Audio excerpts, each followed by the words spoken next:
To take a blood sample from a goat, it's easiest if you have a helper. They will hold the goat for you and turn the head to the side. You'll use your fingers to feel for the vein. It'll be kind of spongy and you'll feel it bulging out slightly. You'll take your needle and slide it up in at an angle, and then draw back on your plunger for the amount of blood that you need for whatever lab you're using. Press down on the vein as you draw out, and that's it. Next up, you'll take the needle and stick it into the vial. The vial is vacuum sealed, so it should draw the blood in on its own. Just wait till that's done. Take the needle out, recap your needle, and you have your blood sample. So here's another example of it. This goat was a little more difficult. His vein was a little smaller and it kind of moved off to the side.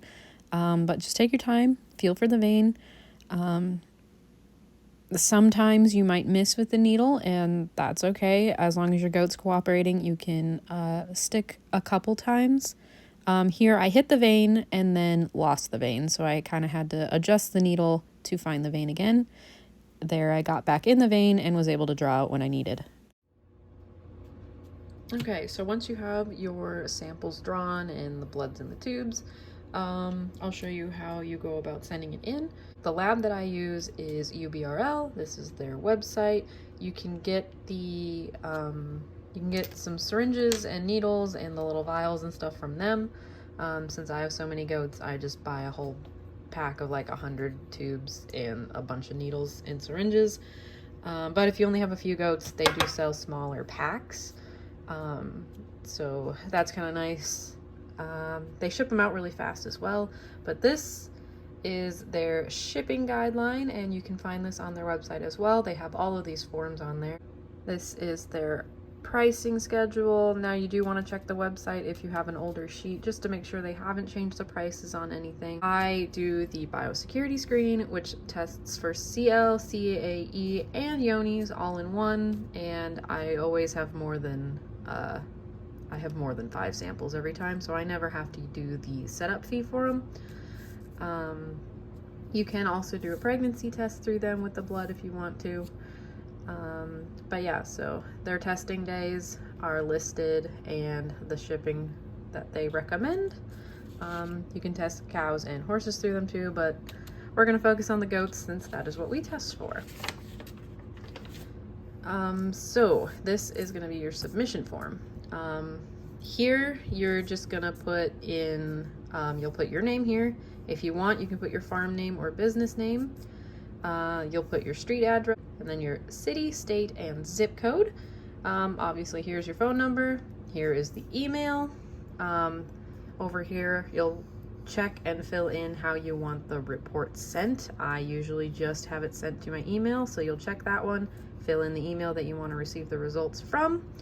You don't really do anything here. You don't do anything up there. That's for the lab. Here, you'll put in the date that you drew the blood, and here is the date that you send in the blood. And then the number of samples you're submitting. Number of samples is going to be the number of vials you're sending in. I'm just going to go over the biosecurity half of this. So over here, you'll circle what you're sending in. For us, it would be goats. It's optional to put the breed. Since I have multiple breeds, I don't ever fill that in. If you only raise one breed, like Nigerian dwarf, you can fill it in there. So yeah, we're doing goats. Don't really need to worry about the breed thing there. Here is where you're going to list the animals that you are testing, so you know who is who. Each of your tubes should have a number on it and then the animal's name, and they have to go together. So I have an example one here. This one is for Beretta. It was kind of messy and we spelled it wrong, so we didn't end up using this tube, but she was the third one that we drew blood from. So this tube got labeled with a number 3 and her name, and then it would correspond with this paperwork. So she would go here, you'd put Beretta, and I just put an X under all 3 of these for the biosecurity screen. And then you just go down the line for each goat, however many that you are sending in. So the tube number 1, animal's name, has to match up with this so they know who they're testing. If you have more than 14 animals, usually this is double-sided, but I printed these off and I didn't do that option, but this would be on the back of the sheet, and you can continue on if you have more than 14 animals. You just fill in the first digit here with whatever amount that you need. So I had to go down on this second page because I had, I think I had like 22 goats to test last time. So I ended up on this back sheet. But yeah, pretty simple paperwork. If you mess up, they do have these sheets online, so you can just reprint another one and start over. Now, in terms of shipping these,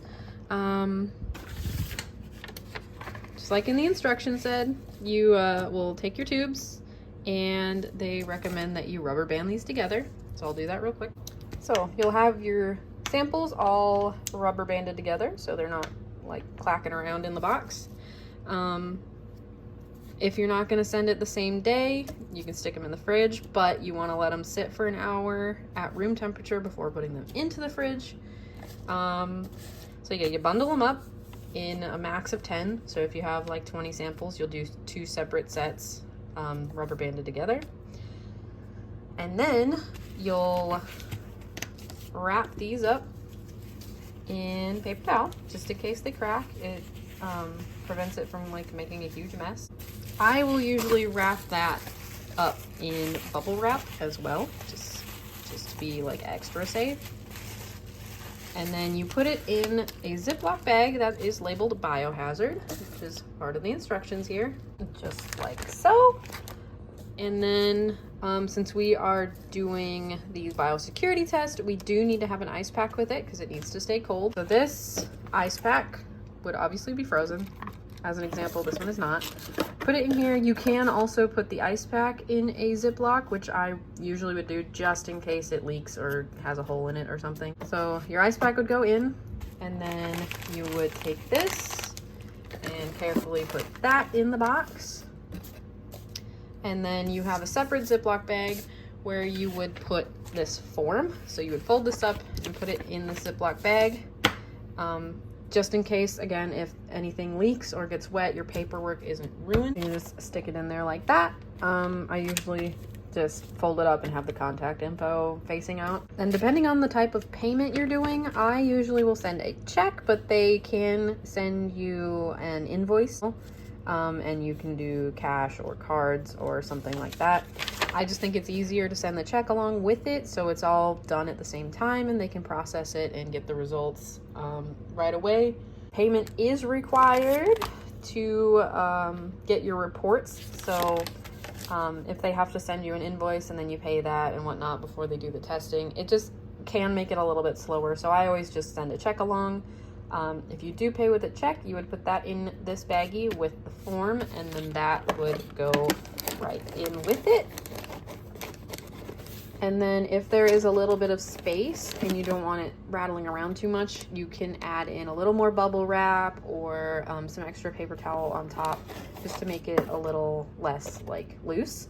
This is packed pretty well, so I don't think I would add anything to this box. Once everything's packed up in the box, you do want to have exempt animal specimen written on the box as per the instructions. We usually do that on at least 3 sides. And then if you're shipping from home, you slap your label on and send it out. I usually can send it out by USPS, so they just pick it up from my mailbox and it goes on its way. You can just take this box into whoever you're shipping with and they can handle all the weighing and labels and stuff like that for you. But I usually just print out my labels and do all that here. And that's pretty much all you have to do to send in your blood samples.